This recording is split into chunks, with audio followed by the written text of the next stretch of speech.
Hi friends, అందరికీ నమస్కారం. అంజలి కథలకి స్వాగతం. ఈరోజు చందమామ కథ పేరు నిజమైన ప్రేమికుడు. ఈ కథను రచించిన వారు జి సుబ్రహ్మణ్యం గౌడ్ గారు. ఉదయగిరి రాజు విక్రమసింహుడికి త్రినాథుడు ఒక్కగానొక్క కొడుకు. పొరుగునే ఉన్న కళ్యాణపురం రాజు కీర్తివర్మకు ఒక్కగానొక్క కూతురు, పేరు అతులిత. రెండు రాజ్యాలు ఒక్కటై విశాల సామ్రాజ్యం స్థాపించటానికి త్రినాథుడికి అతులితకు పెళ్లి చేస్తే బాగుంటుందని వారి తల్లిదండ్రులు అనుకునేవారు. అయితే అతులిత ఆలోచనలు వేరే ఉన్నాయి. తనను వివాహమాడేవాడు తన కోసము ఏమైనా చేయగల సాహసవంతుడు కావాలని ఆమె కోరిక. అందుకని విజిగిఫారణ్యంలో కురియా తెగకు చెందిన చెంచులు కొలిచే కిచోరా దేవత విగ్రహము తలపై ఉండే కిరీటాన్ని తెచ్చిపెట్టమని ఆమె త్రినాథుణ్ణి కోరింది. తన ప్రేమను నిరూపించుకునేటందుకు త్రినాథుడు వెంటనే బయలుదేరి విజిగిఫారణ్యం చేరుకొని అలసటతో ఓ చెట్టు క్రింద విశ్రమించాడు. అతను మంచి నిద్రలో ఉన్న సమయంలో కురియా చెంచులు వచ్చి అతన్ని బంధించి తమ నాయకుడు తబూకా ముందు ఉంచారు. తబూకా అతడిని ఒక గుడిసెలో ఖైదు చేయించాడు. తబూకా కుమార్తె లివోనా అందాల రాశి. ఆమె రోజు త్రినాథుడికి భోజనం పెట్టేది. తన ముందు సిగ్గుపడుతూ ఓరచూపులు చూసే లివోనా తనను ప్రేమిస్తున్నదని త్రినాథుడు అనుకున్నాడు. ప్రతిరోజు అతడు ఆమె అందాన్ని పలు రకాలుగా పొగుడుతూ ఉండేవాడు. ఆమె సాయంతో ఎలాగో అలా తన కార్యం సాధించాలని అతడి ఆశ. త్రినాథుడు ఆమెకు తాను ఉదయగిరి రాజకుమారుడినని, ఆమె తనతో వచ్చే మాటైతే రాణిని చేసి వైభోగాల్లో ముంచెత్తుతానని చెప్పాడు. అప్పుడు లివోనా అతడితో, ఇక్కడి నుంచి తప్పించుకోవాలనుకుంటే ఒక్కటే మార్గం. ఎల్లుండు పున్నమి నాడు కొత్త నాయకుడి ఎన్నిక జరుగుతుంది. మా గూడెంలో షికోరాను మించిన బలవంతుడు లేడు. అతడిని నువ్వు ఓడిస్తే నీవే మా నాయకుడివైతావు. అంతా నీ మాట వింటారు. నువ్వు ఓడిపోతే మాత్రము నిన్ను కిచోరా దేవతకు బలి ఇస్తారు అని చెప్పింది. నేను చెంచును కాదు, పైగా మీ ఖైదీని. నాకు షికోరాతో పోరాడే అవకాశం వస్తుందా అన్నాడు త్రినాథుడు అనుమానంగా. ఆ రోజుకి నువ్వు వేషం మార్చుకొని మాలో ఒకడిలా కలిసిపోయే ఏర్పాటు నేను చేస్తాను అంది లివోనా. పున్నమి వచ్చింది. కొత్త నాయకుడి కోసము బలపరీక్ష జరిగింది. షికోరా ముందు ఏ చెంచు యువకుడు నిలబడలేకపోయాడు. అప్పుడు త్రినాథుడు ముందుకు వచ్చి పోటీలో పాల్గొంటానన్నాడు. అతడు కూడా చెంచు యువకుడే అనుకుని తబూకా అందుకు అంగీకరించాడు. అప్పుడు త్రినాథుడు తన చెంచు రూపాన్ని తొలగించి, నేను ఉదయగిరి రాజకుమారుడు త్రినాథుణ్ణి, లివోనా సాయంతో చెంచునయ్యాను. మీరు మాట తప్పకుండా నన్ను షికోరాతో పోటీ పడనివ్వండి. నెగ్గితే షికోరాని ఉదయగిరికే రాజును చేస్తాను అన్నాడు. నువ్వు చెంచువు కాదు కాబట్టి ఓడితే నిన్ను కిచోరాకు బలి ఇస్తాము అన్నాడు తబూకా. త్రినాథుడు సరేనన్నాడు. త్రినాథుడు సకల శాస్త్ర పారంగతుడు. ఎన్నో యుద్ధ విద్యలని క్రమ పద్ధతిలో నేర్చుకున్నాడు. చెంచుల యుద్ధ పద్ధతులు కూడా అతడికి తెలుసును. షికోరాని అతడు సులభంగా ఓడించాడు. అప్పుడు తబూకా అతడి ముందు మోకరిల్లి, నేటి నుండి నువ్వే మా ప్రభువ్వి, మేము నీ ఆజ్ఞ మీరము అన్నాడు. నాకు మీ కిచోరా దేవతకు శిరోభూషణమైన కిరీటం కావాలి. అది తీసుకుని నేను వెళ్ళిపోతాను. ఇక్కడ షికోరా నా ప్రతినిధిగా మీకు నాయకుడిగా ఉంటాడు అన్నాడు త్రినాథుడు. తబూకా అందుకు సంతోషంగా అంగీకరించాడు. కానీ కిచోరాకు నిత్య పూజలు జరిపే అర్చకుడు వాగులా మాత్రము అందుకు అభ్యంతరం చెబుతూ, ఆ కిరీటం తీస్తే దేవతకు ఆగ్రహం వస్తుంది, మన గూడెం ప్రజలు అష్టకష్టాల పాలవుతారు అన్నాడు. తబూకా మాత్రము దేవత దీవెనతోనే త్రినాథుడు మనకు ప్రభువయ్యాడు, ఆయన మాటకు మనం ఎదురు చెప్పకూడదు అన్నాడు. అప్పుడు వాగులా త్రినాథుడితో, దొరా, నువ్విక్కడ 2-3 రోజులుండు, ఏ అనర్థము జరగకపోతేనే కిరీటాన్ని తీసుకుని వెళ్ళు అన్నాడు. త్రినాథుడు దేవత కిరీటాన్ని తీసుకుని తన వద్ద ఉంచుకున్నాడు. ఆ రాత్రి వాగుల అక్కడి మంచినీటి కొలనులో ఏదో మందు కలిపాడు. ఆ నీరు త్రాగిన ప్రజలకి మర్నాటికల్లా కడుపు నొప్పి బయలుదేరింది. అంతా అది దేవత ప్రభావమేనన్నారు. ఆ కడుపు నొప్పి త్రినాథుడికి వచ్చింది. ఆ లక్షణాల్ని బట్టి అది నీటి ద్వారా వచ్చిన జబ్బు అని అతను గ్రహించాడు. అడవి నుంచి కొన్ని మూలికలు తెప్పించి వెంటనే కొలను నీటిలో కలిపించాడు. ఆ నీరు సేవించగానే త్రినాథుడికి లివోనాకి ఆ జబ్బు తగ్గిపోయింది. మిగతా చెంచులకు మాత్రం తగ్గలేదు. చెంచులు అమితంగా బాధపడుతూ ఆ కిరీటాన్ని తిరిగి దేవత తలపై ఉంచితే తప్ప మా కష్టాలు తీరవు అని రోదించసాగారు. పరిస్థితి త్రినాథుడికి అర్థమైంది. అతడు కిరీటాన్ని తిరిగి దేవత తలపై ఉంచాడు. మర్నాటికల్లా చెంచులందరూ స్వస్థులయ్యారు. త్రినాథుడు జరిగిందంతా షికోరాకు చెప్పి, మూఢనమ్మకాలు చాలా ప్రమాదకరమైనవి. మందు నాకు పనిచేసింది, నన్ను నమ్మిన లివోనాకి పనిచేసింది. కానీ దేవతకు అపచారం జరిగిందన్న అనుమానమున్న వారెవ్వరికీ ఆ మందు పనిచేయలేదు. ఇక మీదట ప్రజల్లో ఇలాంటి మూఢనమ్మకాలు లేకుండా చేయాలి. అది ఒక్క రోజుతో వచ్చే మార్పు కాదు, క్రమంగా రావాలి అన్నాడు. షికోరా ఆశ్చర్యంగా, నన్నొక అనుమానం పీడిస్తున్నది. ఇంతకాలము మేము కొలను నీటిని సేవిస్తూ సుఖంగా ఉన్నాం. ఒక్క రాత్రిలో ఆ నీటిలో మార్పు ఎందుకు వచ్చింది అన్నాడు. అది వాగులాయే చెప్పాలి. అనర్థం జరిగి తీరుతుందని అంత ఖచ్చితంగా చెప్పాడంటే అందుకు తనే ఏదో చేసి ఉండాలి అన్నాడు త్రినాథుడు. వాగులాని నిలదీయగానే నిజం ఒప్పేసుకున్నాడు. అప్పుడు త్రినాథుడు, ఒక్క రోజుతో ప్రజల్లో మార్పు రాదు కాబట్టి మీ దేవత కిరీటాన్ని మీకే వదిలిపెడుతున్నాను. అందువలన నేను ప్రేమించిన అతులితను పెళ్లాడే అవకాశం పోతుంది. అయినా నేను విచారించను.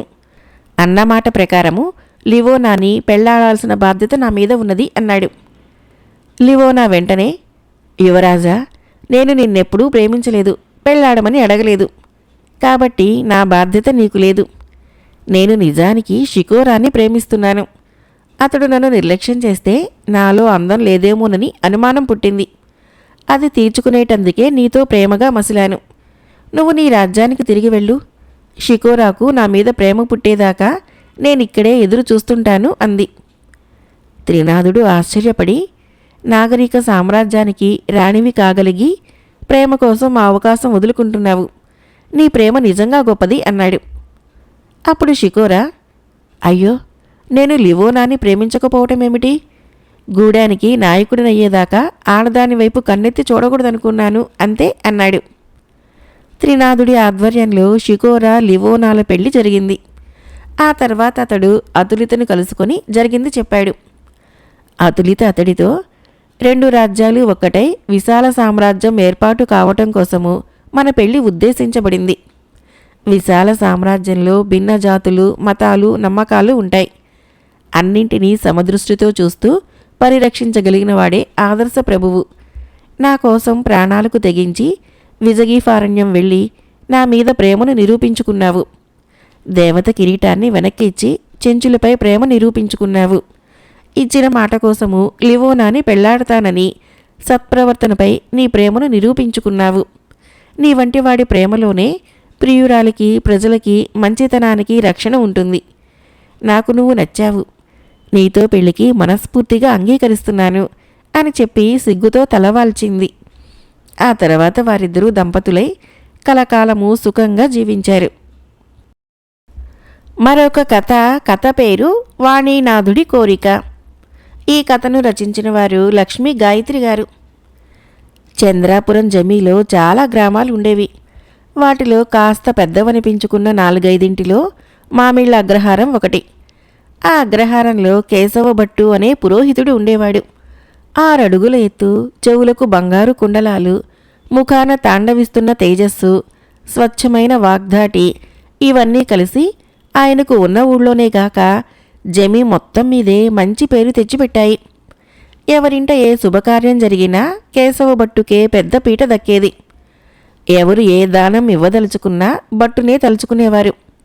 ఇలా ఒక వయసు వచ్చేసరికి ఆయన ఆర్జన బాగా పెరిగి తాతల ద్వారా సంక్రమించిన ఆస్తి 3 సంపన్నుడైన కేశవభట్టు సంతానం మాత్రము ఒకే ఒక్క ఆడపిల్ల.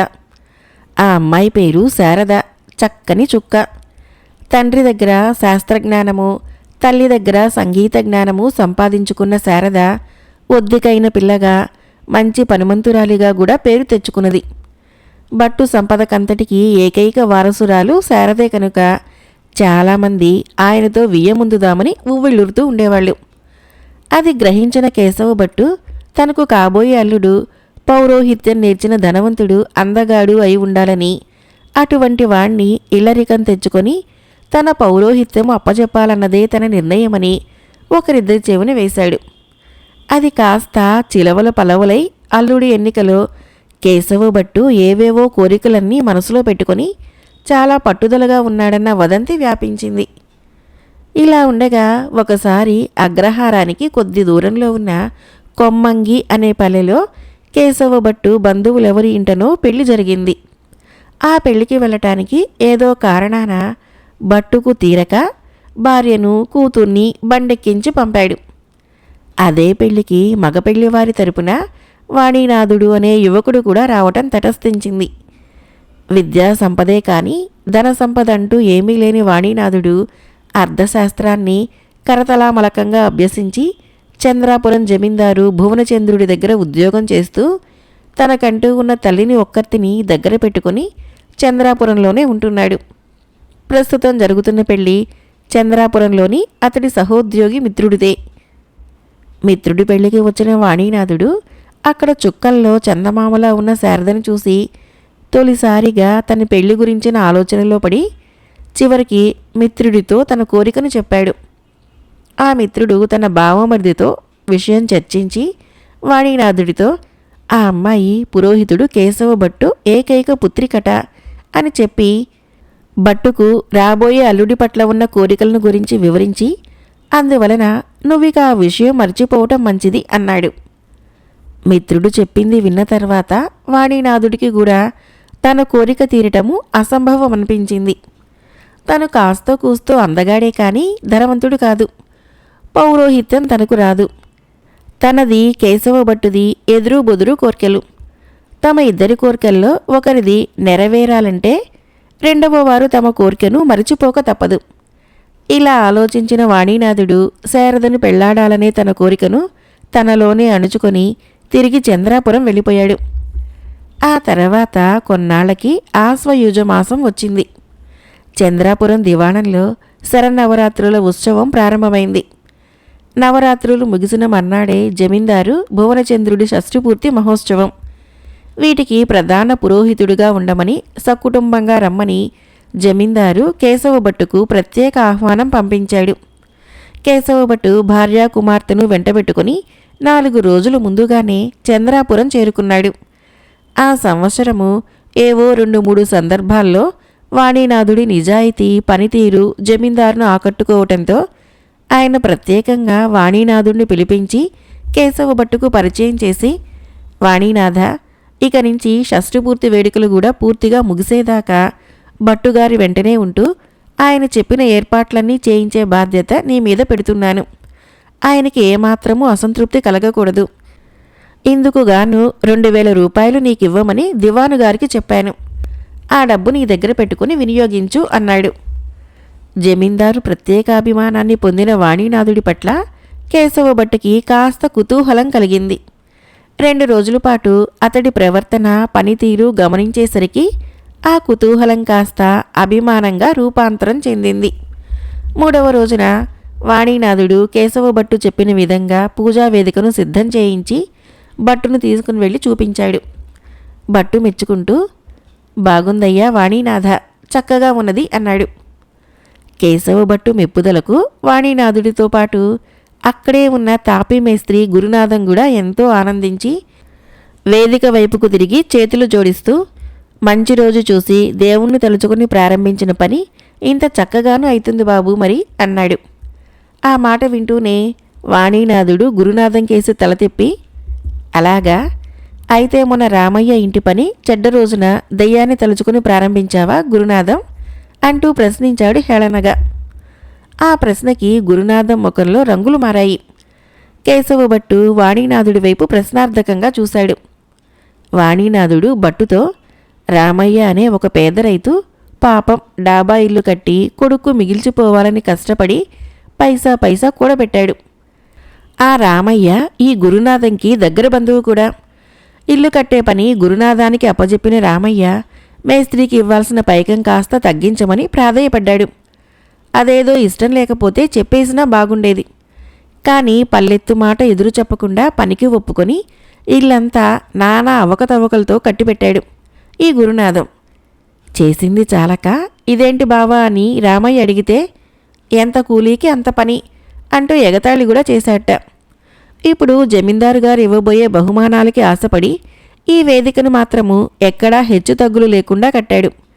మీ మెప్పు పొందటానికి మరొక కారణం చెబుతున్నాడు అని చెప్పాడు.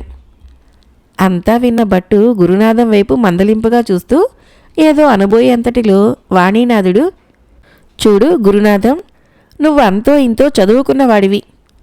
అనంతమైన ఈ కాలచక్రంలో అన్నీ మంచి రోజులే కానీ చెడ్డ రోజులంటూ ఏమీ లేవు. ఆ విషయము మనుషులకు స్పష్టంగా చెప్పడం కోసమే సిద్ధి వినాయకుడు చవితి రోజున కృష్ణుడుగా అవతారమెత్తిన శ్రీ మహావిష్ణువు అష్టమి నాడు జన్మించారు. ఒక పని ప్రారంభించడానికైనా దానిని సవ్యంగా ముగించటానికైనా కావలసినవి చిత్తశుద్ధి పట్టుదల మాత్రమేనని ఇకనైనా గ్రహించు అన్నాడు. వాణీనాథుడి మాటలకి గురునాథము తల వంచుకొని అక్కడి నుంచి వెళ్ళిపోయాడు. కేశవభట్టు సాలోచనగా తల పంకిస్తూ, వాణీనాథ, అయితే ఏ పని అయినా ఎప్పుడైనా ప్రారంభించవచ్చుననా నీ అభిప్రాయము అని ప్రశ్నించాడు.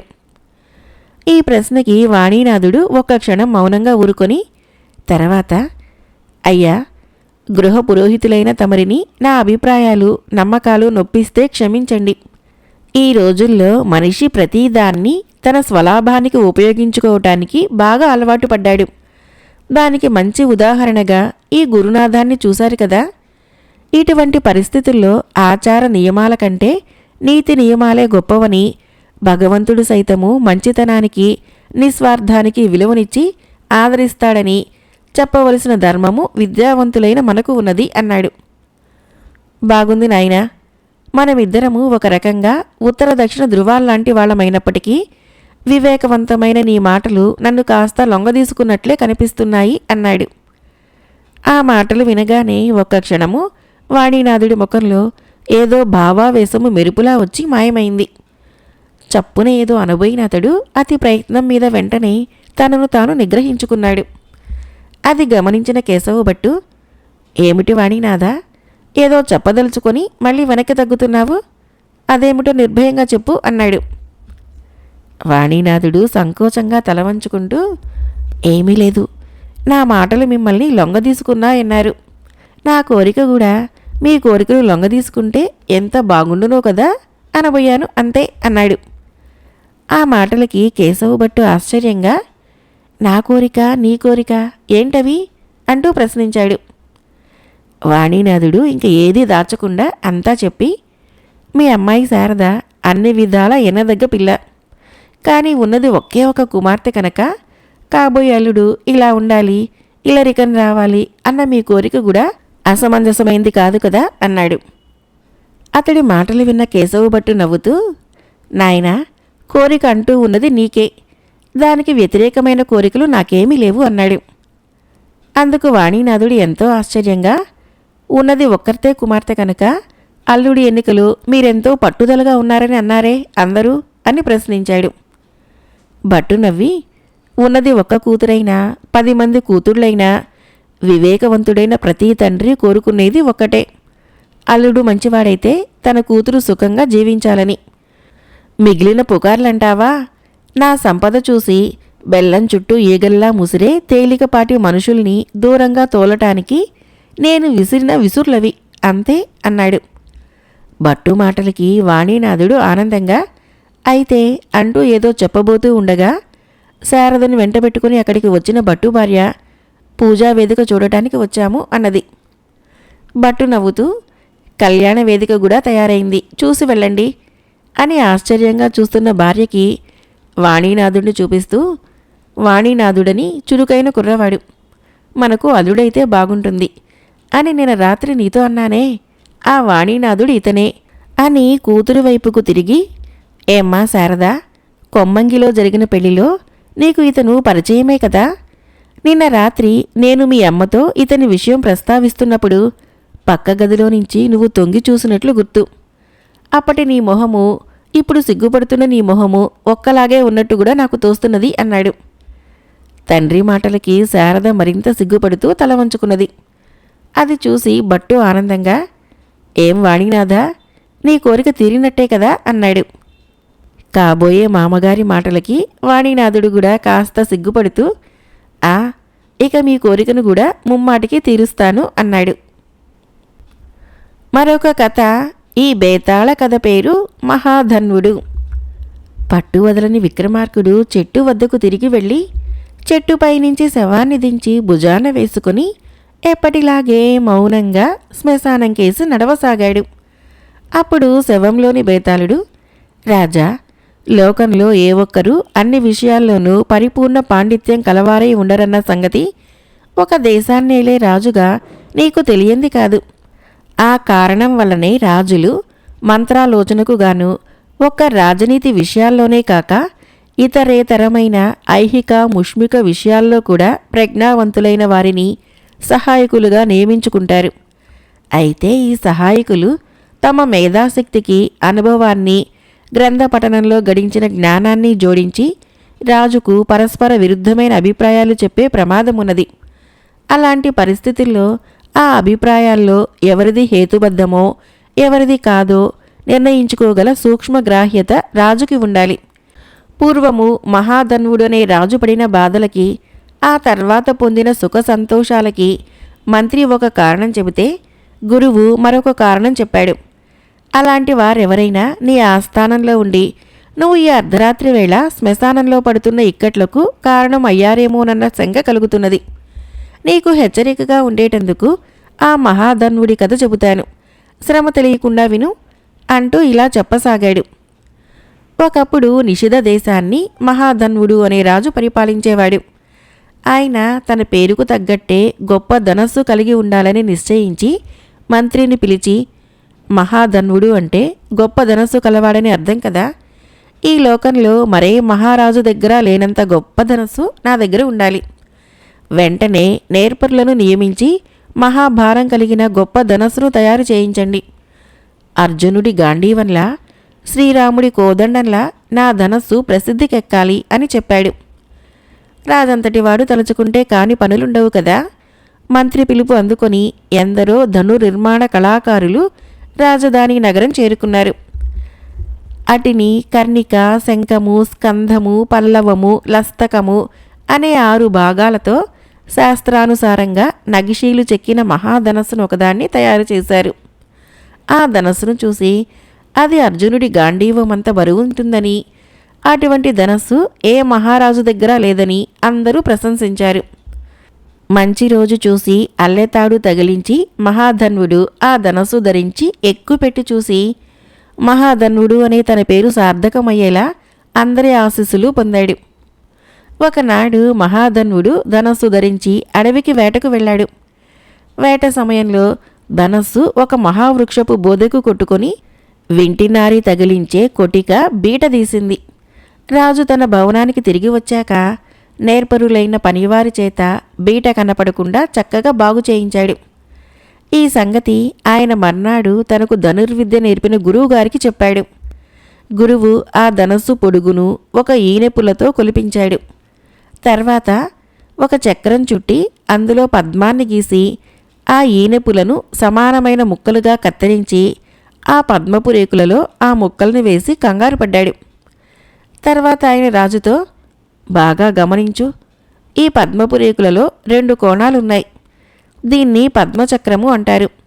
ఈ ఈనె ముక్కలు 2 కోణాలలోని రేకులకు సరిపోతే ధనస్సుకు దోషం లేదని ఈ పద్మచక్రం ఆధారంగా ధనుశాస్త్రము చెబుతున్నది. ఈ శాస్త్రజ్ఞానంలో నా గురువు అధర్వుని మించినవారు మరిలేరు. ఈ ఈన ముక్కలలో చివరిది ప్రథమ కోణం వరకే సరిపోయింది. అంటే ఈ ధనస్సుకు ఔష్మిక దోషం కలిగిందన్నమాట. కనుక దీన్ని ధరించి తిరిగితే నువ్వు కష్టాల పాలు కాగలవు అన్నాడు. గురువు చెప్పిన మాటలు సమంజసంగానే ఉన్నా మహాధ్వనుడు ధనస్సు మీద మమకారం చంపుకోలేక దాన్ని ధరించడం మానలేదు. అయితే కొద్ది రోజులకే శత్రురాజొకడు దండెత్తి వచ్చాడు. ఆ యుద్ధంలో ఔష్మిక దోషం గల ధనస్సు ధరించి మహాధన్వుడు శత్రురాజుపై యుద్ధం చేసి ఓడిపోయాడు.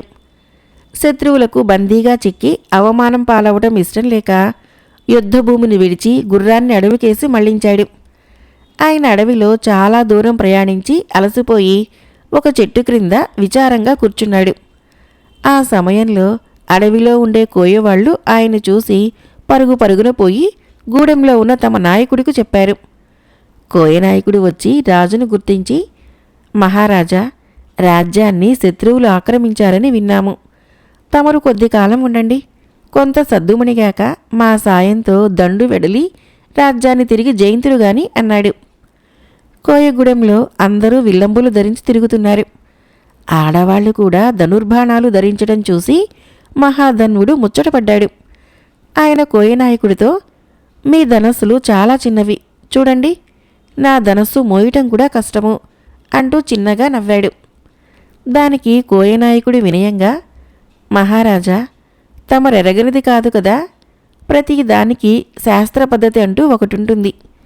మా జీవన విధానంలో విల్లు, అంబు తేలికగా ఉండాలి. ఒక రథం మీదో, గుర్రం మీదో, ఏనుగు మీదో ఎక్కి యుద్ధం చేసే మీ ధనస్సులు మాకు పనికిరావు. మీరనే ధనస్సును మేము ఆత్మరక్షణ కోసము వేటకు ఉపయోగిస్తాం. ధనుర్ధారులన్న బిరుదు మాకు తగదు. మరొక సంగతి, మేము కూడా మాకున్న శాస్త్ర ప్రకారంగానే ధనస్సు చేసుకుంటాం. వాటిలో లోపాలుంటే అవతల పారేస్తాము అన్నాడు. అప్పుడు మహాధ్వనుడు తన ధనస్సులో ఔష్మిక దోషముందని చెప్పిన గురువు మాటలు జ్ఞాపకం తెచ్చుకున్నాడు. ఆ దోష ప్రభావము ఇంకా ఆయన్ను వదలలేదు. వారం తిరగకుండానే శత్రురాజు సైన్యము కోయగూడెం మీదకు వచ్చి పడింది. కోయిల పరాక్రమం మీద కానీ, వాళ్ల యుద్ధ కౌశల్యం మీద కానీ నమ్మకం లేని మహాధ్వనుడు తన దురదృష్టాన్ని నిందించుకుంటూ అక్కడి నుంచి మళ్లీ పారిపోయి అడవి దాటి ఒక ఊరి శివార్లలో ఉన్న పాడుబడ్డ దేవాలయం చేరుకున్నాడు. కొద్దిసేపటికి మహాధ్వనుడికి బాగా ఆకలి వేయసాగింది. ఇక ఆకలికి ఓర్చలేని మహాధ్వనుడు దేవాలయ మంటపం మీద తిరుగుతూ ఉన్న పావురాల్ని పట్టుకోవాలని తన ఉత్తరీయాన్ని విసిరేశాడు. విచిత్రంగా ఒకప్పుడు నిషిధ దేశాన్ని పరిపాలించిన నలమహారాజు కథలోలాగా పావురాలు ఉత్తరీయాన్ని ఎగరవేసుకుని పోయాయి. అది చూసి మహాధ్వనుడికి ఉక్రోషం వచ్చింది. ఈ ధనస్సు దోషం వలనే తనకిన్ని కష్టాలన్న కోపంతో ధనస్సు నుంచి ఒక బాణాన్ని దాపులనున్న ఒక పెద్ద రాతికేసి కొట్టి ధనస్సుని ముక్కలు ముక్కలుగా విరిచివేశాడు. ఆ తర్వాత మహాధ్వనుడు బాణం కొట్టిన రాయి ఉన్న ప్రదేశానికి వెళ్ళాడు. రాయి తునాతునకలై అక్కడ ఒక నేలమాళిగా కనిపించింది.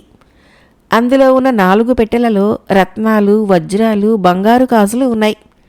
రాజు వాటికేసి ఆనందాశ్చర్యాలతో చూడసాగాడు. ఇంతలో కోయనాయకుడు రాజు వెళ్ళిన జాడలు తీసుకుంటూ అక్కడికి వచ్చి, మహారాజా, శత్రురాజు మా ధైర్య సాహసాలని, యుద్ధ నైపుణ్యాన్ని చాలా తక్కువగా అంచనా వేశాడు. అడవిలోని గుట్టల మీద, చెట్ల మధ్య అశ్వసైన్యము ఎందుకూ పనికిరాదు.